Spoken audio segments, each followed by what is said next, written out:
Good. Could I get some thumbs up that you're actually seeing my screen? Very good. Great. Okay.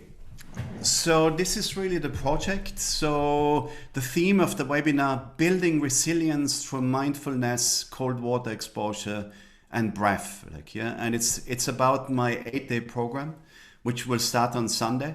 And I'll tell you a little bit more about this at the end.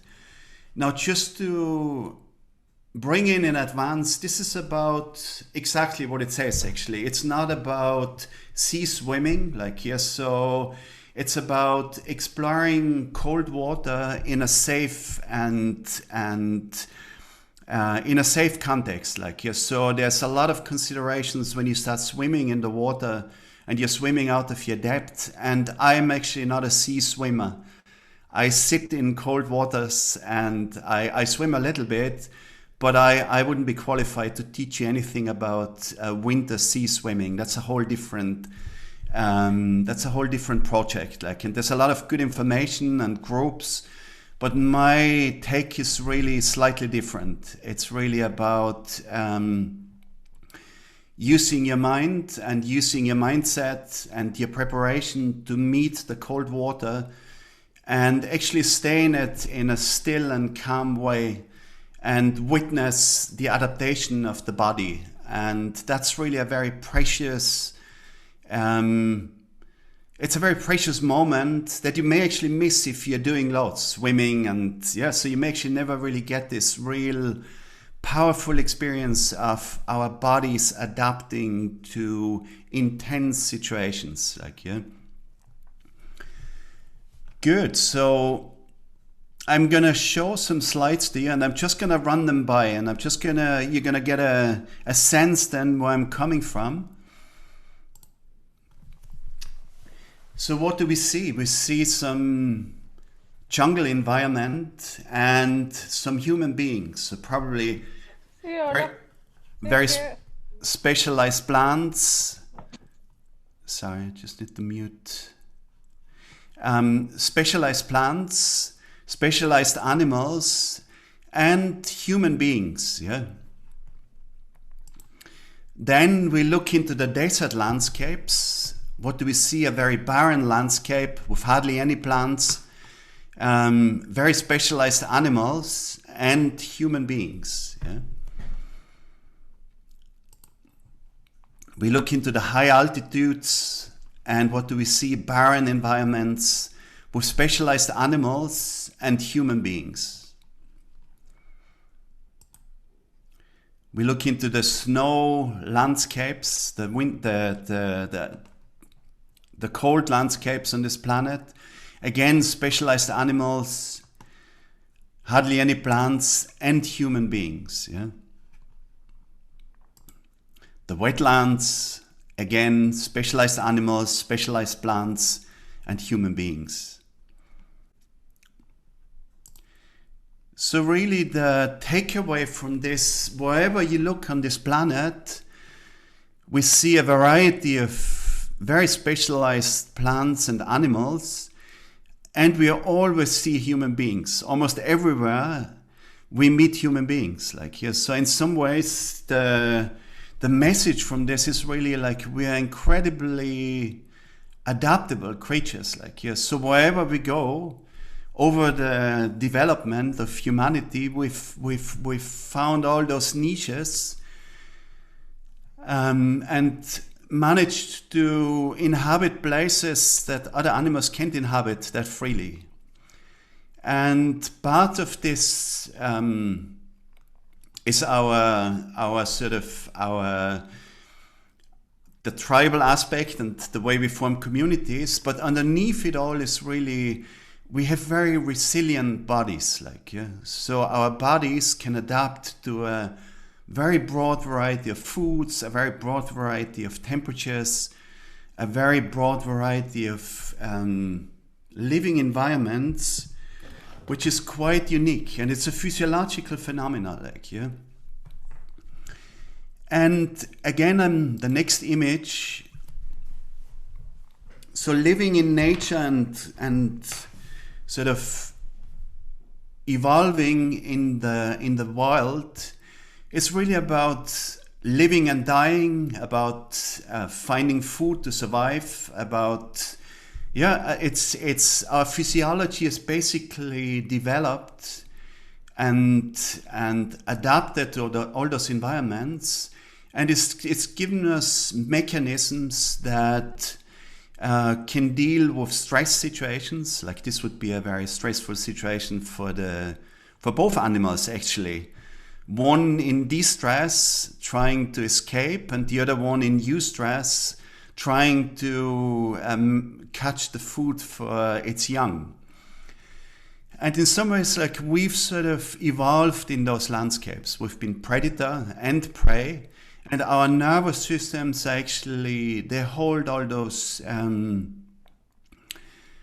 hold all those patterns and all those reflexes that we call fight, flight, or race and digest. Yeah. So in those reflexes, they've evolved over a long period of time living in the wild, basically. So now if we look at our modern environment, like, so again, I move onwards. So again, we see environments where, again, hardly any animal, some selected plants, and loads of human beings, yeah? And then the next one, certainly no animal and no plant, but still human beings, yeah? And we can already see the images here, the last two images. That's a very different environment that we've created for ourselves than the wild conditions that we've evolved in, like, yeah.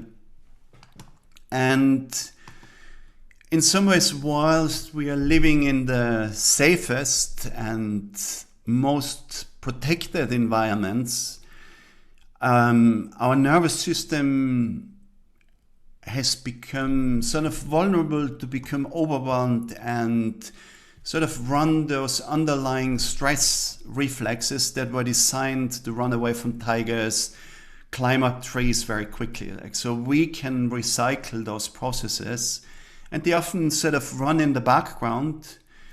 And even though there's no real predator chasing us, we still behave and feel as if there was a predator threatening us, yeah? And the environmental conditions themselves, so this has become the new danger in our life. Like, yeah, so this is a thermostat. It sort of shows this sort of 1 degree constant. Yeah, so we've created environments when it gets cold outside. We have a thermostat, and the heating system kicks in and warms the place to 21. When it gets too hot, the cooling system kicks in and cools the place to 21. Yeah, but we've created environments which are more or less constant. So there's no extraordinary stimuli in the environment. And unless I seek it, I could be exposed to this just constant comfort level. And it's actually shown to be not so beneficial for our physiology. Like, so it's like our physiology has evolved, and it needs to be stressed to a degree in a real way. Like, it needs to be stressed by the environment to continuously adapt to new situations. Like, yeah, if we switch the thermostat to 21 degrees, we lose out on the ability to adapt. So if the temperature drops and the heating system doesn't work, we are miserable. Like, our bodies don't warm up, we shiver, we feel out of sorts, and we find it difficult to regain comfort outside of that small spectrum. Like, yeah. And in some ways it's a big problem, and that's exactly where I'm sort of pitching this whole program.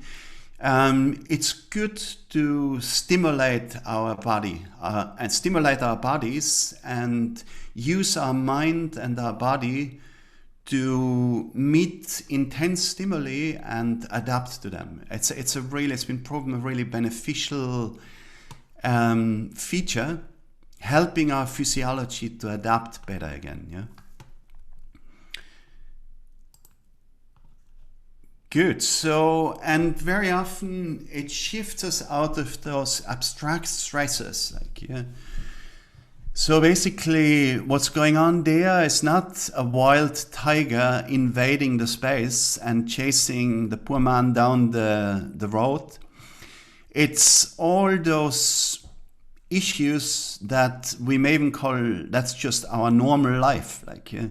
So situations around all those stresses that we create in a way as a society. And then in the midst of it all, there's a physiology which is acting in exactly the same way as if a tiger was chasing the man down the street, but there's no tiger to run away from. So that's the disadvantage in a way. If you can't run away and succeed, there's never a successful completion. So we are always in this sort of low underlying stress state that is difficult to switch off, and it's plaguing our mental space, and it's also a really big contributor to lots of issues that arise in our body, like, yeah, disease patterns that arise. Yeah.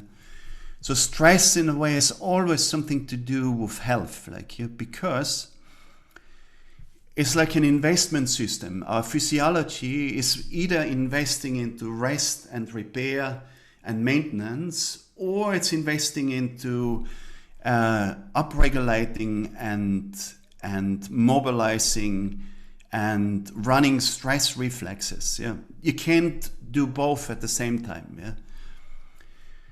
And we get stuck in it, like, so it's very easy. I've been in this place, like, and thank God it's long gone, but I really felt, that's when I saw the image, I really felt, wow, I really felt like that, like, yeah. And yeah, I've spent a lot of time sort of realigning my life, like, yeah, so I don't end up in that place again.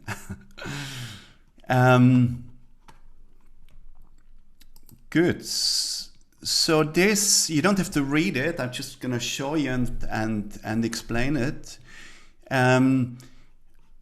This is the phenomena. So we are looking at the big burdens on health in both the developing and the developed countries, like, yeah. And on the left, we can see, like, I just stood in front of this in a lecture and noticed, it just came to me, wow, on the left, the developing world, most of the issues come from the outside in. A difficult environment, respiratory infections, HIV, diarrhea, childhood disorders, sort of malnutrition, malaria. And in some ways, when you look at the developed world, like where we've sort of successfully created resistance to all those issues and created environments where those issues don't occur anymore, it's all from the inside out, like heart disease, depressive illness, cerebrovascular disease, alcohol use disorder, dementia, and so on and so forth. A lot of those issues are actually, they are self-destructive issues in a way, like, yeah. And part of those conditions are actually fueled by stressful inner environments, like, yeah. So if there's a lingering stress inside and it doesn't go away, eventually our physiology will become maladaptive and we start to create, or it starts to create, a lot of problems.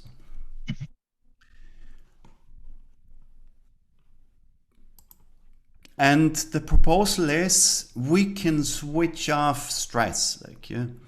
And usually I'm always lecturing and speaking on the parasympathetic nervous system, calming things down, helping people to calm down. So now I'm speaking, well, we can actually also use stress. Yeah? So we can use a real stressor in a safe context to actually create an enormously transformative shift in our physiology. So we can switch off low-level stress by actually embracing and facing a manageable stress that we can easily meet if we are prepared and focused, and it can do lots of good things for us.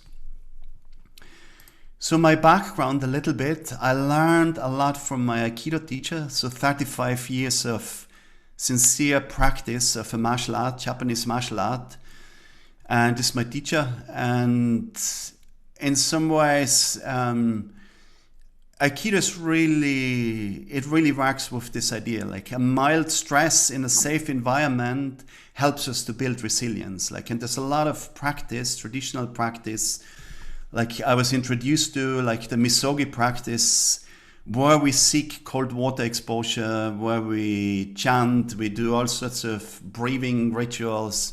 So I've studied for many years, and it's brought me a long way. And more recently, I've also been inspired by Wim Hof. Like a lot of you have heard about him. He's probably the symbol for cold and how to meet the cold. We'll go for one later on. And turn it to snow. No, it's too early. Maybe about 9. sorry, I just need to mute people again.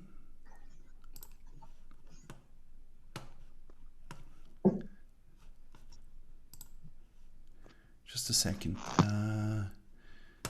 Participants. Great. Okay. Yes. So Wim Hof.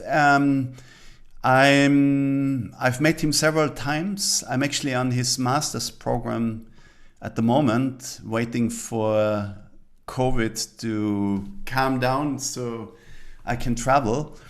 And yeah, really inspiring personality. So he's a man who's really he set new standards in relation to what science thought was possible to do with a human body. And I think he holds about 23 or 24 world records in extreme temperature exposure. And that's impressive. But I think what's much more impressive is really what he's done with it. Yeah, so he's created actually a movement, an amazing health movement, the Wim Hof method, inspiring many people to actually embrace this and to follow this path, not to the extreme, but really to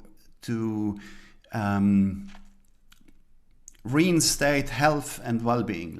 So I really like his statement. Everybody deserves to be happy, healthy, and strong. And yes, a great guy and big inspiration.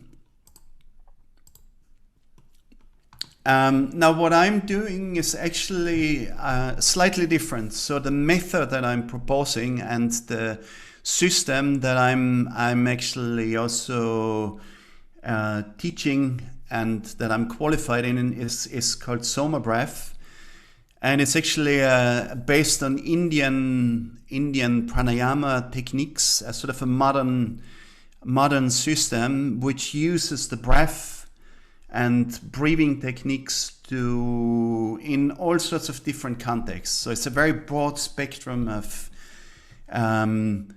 breath therapy and breath work that includes hot and cold temperature exposures and using specifically designed breathing techniques to help this process of adaptation. So that's what I'm teaching in the 8th day. And yes, So let's look a little bit into just a basic understanding. Like, so inside our nervous system, we've got those two branches that I've already mentioned. And it's a little bit like this balancing act that is going on inside of our central nervous system based on the big basic question, is this safe or is it not? Like, is this a safe environment so I can relax and digest? Or is this a threatening environment that I need to mobilize and defend against? That's going on all the time in our unconscious autopilot, like our nervous system assessing and regulating our physiology accordingly. If the answer is it's not safe, more stress hormones, more energy into the muscles. So firing up the body is a nice metaphor that I like to use. Like, so the sympathetics, it fires up the body and it actually generates heat. Yeah, the energy goes to the muscles. We are primed to act at our strongest, like, yes, so running away and mobilizing energy to do so or to fight, that's all the sympathetic pathway. And the other side, the parasympathetic, that's really the cooling. So in its extreme form, you could say, well, it leads to freezing, metaphorically, of course. And on the other side, in its extreme form, it leads to overheating. Like, yeah, so I can be over aroused, or I can be completely underwhelmed and frozen. Like, yeah. And ideally, we need both systems. Like, yeah, so we need both those. A fluid regulation is really what we want, like where we can upregulate, downregulate, manage all the life circumstances and situations in the most efficient and fluidly regulated way. That's a healthy nervous system, like when this happens. If I need to mobilize, yes, let's bring it on. If I need to calm down, I can just sit down, I can relax, I can switch down. Now I say I can switch down is I can reach a state where my nervous system puts me into rest and digest mode, which is actually, if you think about it a little bit, the left side, so the sympathetic, is about releasing energy into the environment. Like, yes, so it's wonderful to run, to mobilize, to let out all this energy. And the parasympathetic branch is about energy conservation. It's about digesting, uptake of nutrients, lung care maintenance, immune system, all the stuff we need for a good, healthy life. Like, yeah. And a lot of times when the nervous system gets out of balance, we start to struggle. Like, yeah, our mental states struggle, and then also our health begins to struggle if it doesn't reset accordingly. And so for this program, what I'm talking about, there's a lot of good tools, breathing tools, calming tools, stress reduction tools. But for this program, we're actually gonna look into this sympathetic nervous system, and we're going to learn to make stress work for us in a way. Like, that's really the aim. Yeah? So don't become victim of stress, but we can create situations where stress can help us to reset, and afterwards we experience this deep relaxation. Like, yeah. So again, this is a metaphor. The sympathetic, the energy is really the muscles and the mobilization of the body physiology that it sort of targets. And then on the inside, of course, all the metabolic processes, the heart rate, the breathing rate, the dilation of the blood vessels, like all of this choreography goes on inside our bodies, and sometimes we don't even notice that they're switched on. But we can learn to regulate and turn things on and off at will. Like that's the big interesting aspect. Like, yeah, not by communicating in the English language, but by listening to our bodies and learning to regulate within. Okay, so this is actually a hugely important. The two. I suppose the two sides of stress. Like, yeah, so we've got de-stress, and we may call it negative stress, and we have eustress. Like, yeah, and that is positive stress. Like, and it all depends on the context and on the modulation, how much of it, and what is the context of it that I'm experiencing it. Yeah, and really, what I'm promoting is that's a good thing. We need to be stressed. We need some stress to keep us healthy, happy, and strong.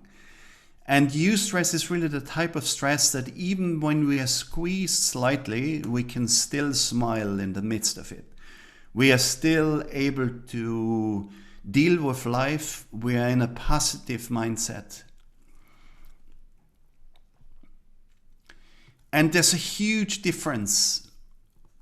So those two images, they're a metaphor for a positive or negative stress. Like, yeah, so it's hugely different if I'm running towards or running away from. Like, I'm sure we all know both of those situations.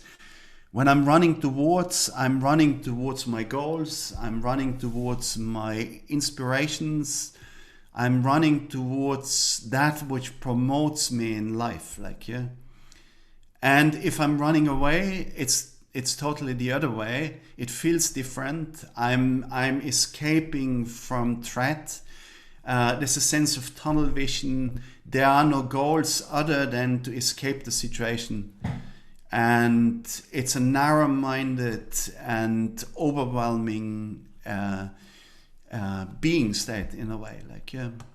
And what we're going to cultivate, or what I'm proposing, is really learning to move towards something. Now, again, we can see somebody running.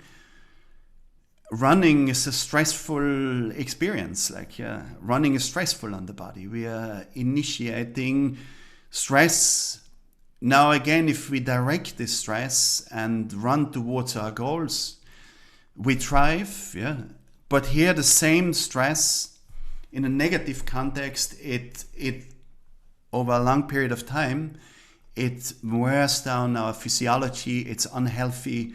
We get all the stress hormones that we don't want. Those long-term stress hormones like cortisol.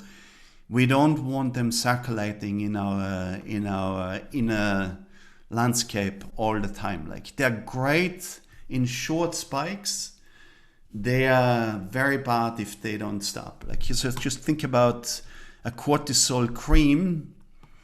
Whenever you go to the pharmacy, say, "Can I have a cortisol cream, please?" Say, "Oh, please don't use it too long." Like, yeah, so straight away, cortisol is great. It can make all sorts of things disappear temporarily, often. But if you do it all the time, it wrecks it's bad for the body. There's side effects, like, yeah. And it's the same. Cortisol is produced, particularly if the stress doesn't switch off. Good. So let's continue. Okay. Yes. So again, what we get to is this big question: is it safe or is it dangerous? Like, yeah, and it's such an important question. Like, yeah, so it doesn't say is it easy or is it difficult. Like, you know, it says is it safe or is it dangerous? Like, yeah, and easy danger is just as bad as as, or it's also bad. Like, yeah, as hard danger is also bad. But difficult safety and easy safety, so difficult safety is also really important. So that's the safety we hold when we push the boundaries a little bit, like, yeah, when we extend our capacity. And it's all down to mindset, really, and circumstances. Yeah, am I in control? Am I the captain in my ship, of my ship, or am I being chased? Yeah. And this is a really nice one. So to bring us to the actual biological benefit, yeah. So there's some other curves. So this is called hormesis response, like, yeah. So hormesis is actually that a dose-dependent effect on biological systems. Like, it's not just about us; it's about all biological systems. You can use a stressor or a toxin, for example, and in small doses, it can actually be beneficial to the biology. And then the beneficial results, they get lost, and the higher the dose. And then after, if the dose is increased more and more, it becomes harmful. And this is exactly the way we will be learning to look at stress. Yeah. If I'm in control, if I'm the captain, I've got it. I'm on the intensity dial, and I just dose it in the right way. It's incredibly beneficial. So finding the sweet spot, all is well. Then overdoing it, okay, I don't get any more from it, so why should I do it? Like, yeah, it's enough to get the benefit. If I really overdo it, I start doing harm. Like, yeah, and it's exactly the same with the cold and with the breath and with all the aspects in life. So the right dosage and something difficult can be of great benefit, like, yeah, and bring us to a completely different mindset. That's the amazing thing about it as well. So what I'm gonna give you now is just a little introduction into so there's 3 ingredients in this program, like, yeah. So the first ingredient is stimulating breathing, like, yeah. So basically, if we first of all, it's a consciousness of the breath, like, yeah, and then using the breath to stimulate a preparation to a stressful situation, like, yeah. So you may call it stress breathing or stimulating breath. I see it a little bit again. The metaphor is we are lighting the fire, like, yes. So we are firing up the body. We can actually generate, for a short period of time, we can change the alkalinity of the body. So from acidity to more alkaline. We can do all sorts of, release all sorts of hormones that prepare us for meeting a stressful stimuli like the cold. Like, and this is just by sitting calmly and breathing. Yeah. And that's the beauty of our breath. So the first ingredient, rhythmical breathing. So continuous rhythmical breathing, lighting the fire. The second ingredient is really one of the most important. I think if I was to sell the most important thing, we have to learn to breathe less. Like most of us, I'm actually included. I had to relearn my breath because years of stress has actually created a breathing disorder. And it took me a while to figure it out even. but learning to hold our breath and to manage with low oxygen intake, extending the comfort zone in a low oxygen intake environment, helps us to reset our breathing patterns. So that's the long-term benefit really that you get if you engage with your breath. Like if you use this ability to, I can pause my breath, I can breathe out, and maybe a lot of you are used to it. You probably took a dive into a beautiful ocean landscape and maybe went down and held your breath to look at the beautiful scenery. So we have this capacity, and we will be practicing this capacity. So healthy adults should be able to hold their breath for at least 30 seconds without any big preparation. Now, if we're in anxiety states and or if you have a breathing disorder, sleep apnea, snoring, all this type of stuff, very often we won't be able to hold our breath. A lot of people can't hold their breath for more than a few seconds and they already start to panic. And it's got nothing to do with the body needing more oxygen. It's just a habit that the brain cannot tolerate the CO2 levels because the breathing patterns were dysfunctional for some time. And there's a lot of good science, a lot of good research on this, and it's one of the big discoveries, really, or rediscoveries of what ancient yogis knew thousands of years ago. So there's nothing new really in all those techniques. They've all been explored in great detail in yogic traditions. And then the third ingredient, so this as a metaphor, so lighting the fire and then withdrawing the oxygen. So imagine when you put more oxygen, you fire up the fire, you amplify it.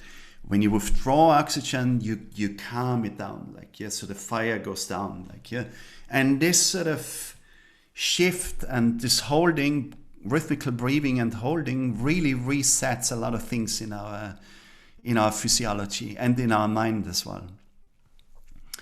And then the third is exploring the cold. And this is Wim in his little ice bath in his garden. The cold is a warm friend who I hold dear.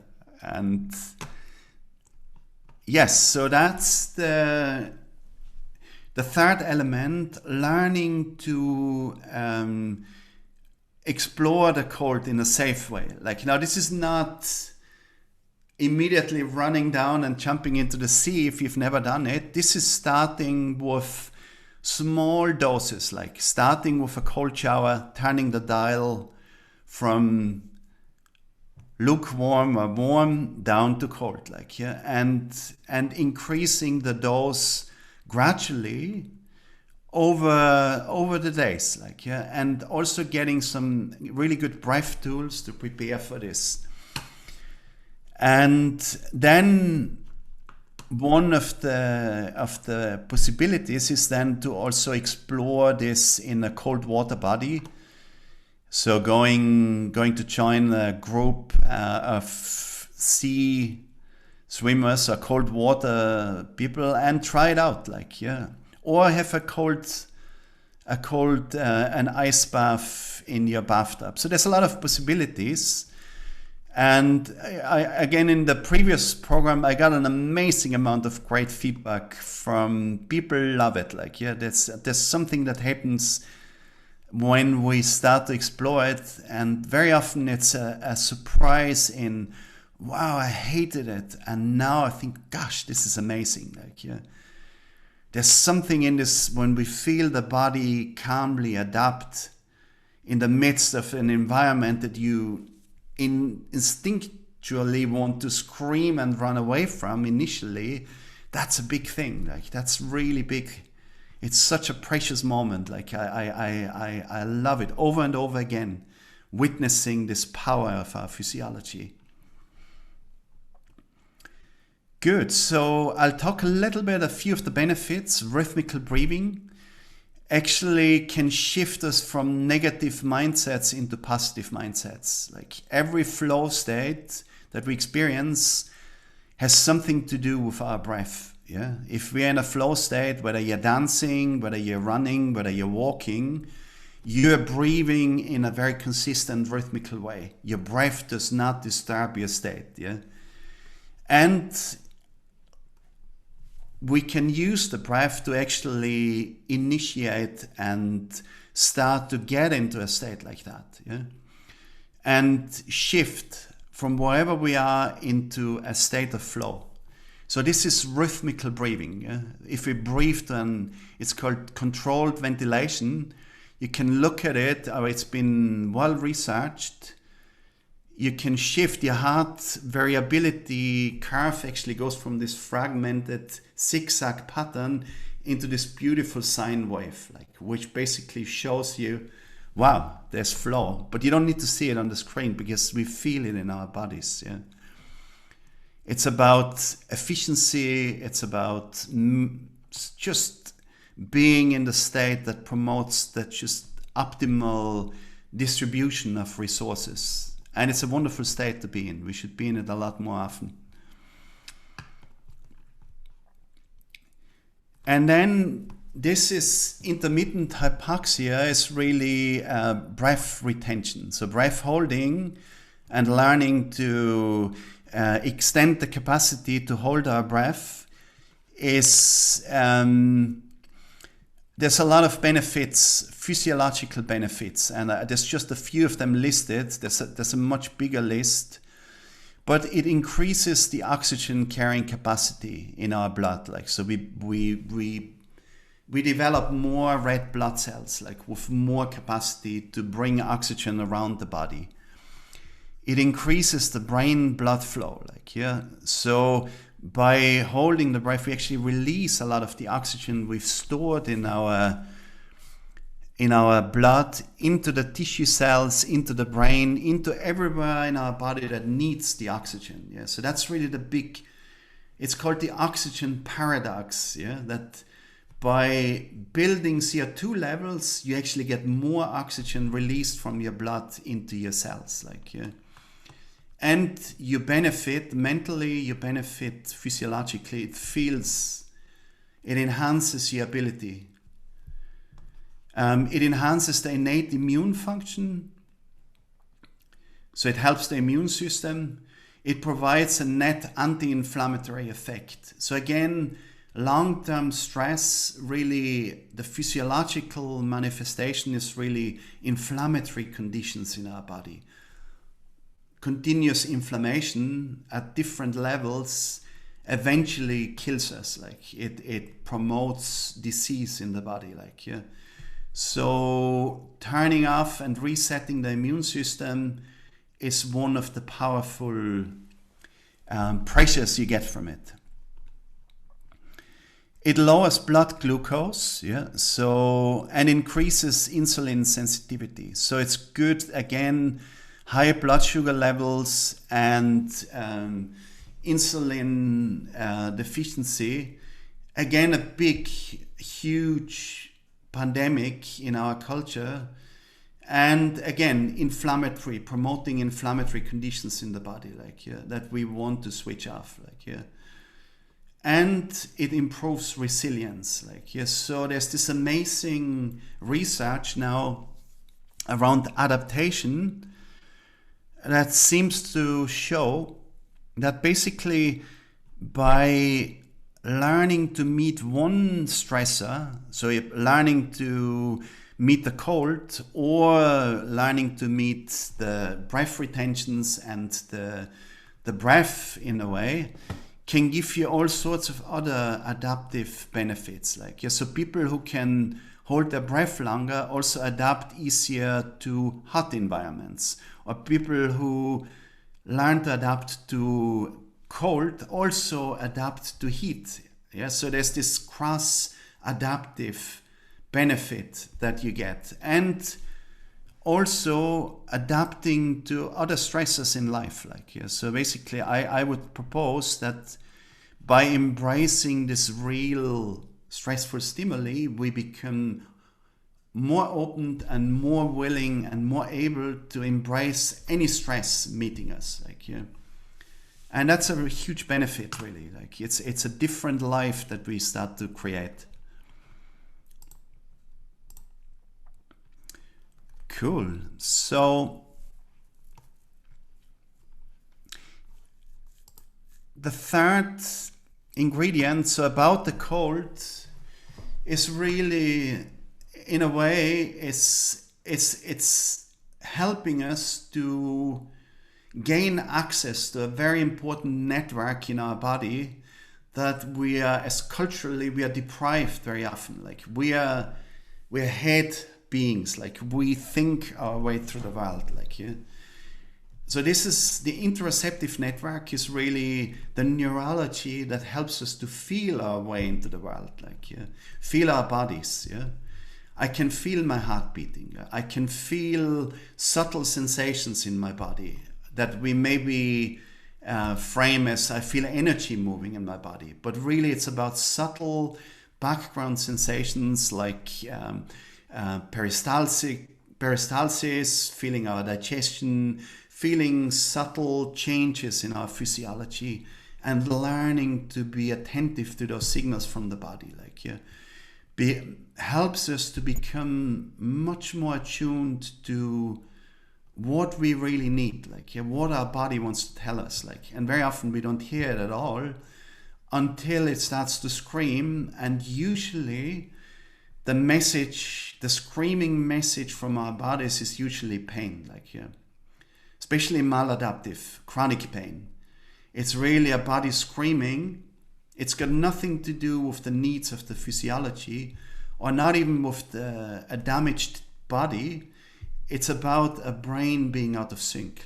It can't feel the body in a sufficient way to regulate. And there's some really good research around interoception is actually very important to switch off pain, chronic pain. So the more we feel, the more spectrum we feel, the less pain we feel. This is, again, I'm talking about chronic pain, or even learning to deal with acute pain. Acute pain is adaptive. It's about a damaged body and the brain telling us you need to do something about it. But after a certain amount of time, if the pain doesn't go away, and I see a lot of people in chronic pain, it's a maladaptive process. It's about the brain having lost its ability to sort of reset. So that's all that I'm going to present you with today on the theory. So basically the message is, it's really good. You will benefit on a lot of different levels. It's interesting. It builds community. So the way I structure it with 2 Zoom sessions, a group session in the beginning and at the end. Then there's stress. There's stress breathing recordings, guided ones, that you receive. There's warm-up routines, so you can use breath to warm up your body. So again, turning on the fire after you're cold. And also then the preparation routines and the warm-up routines. And then there's also a daily breath practice that you receive, then a guided breath meditation that you can use for just everyday life. Whenever you feel, wow, I'm out of sorts, it's the type of breath that I would recommend to reset and to change the state. Yeah. Cool. So what I'm proposing now is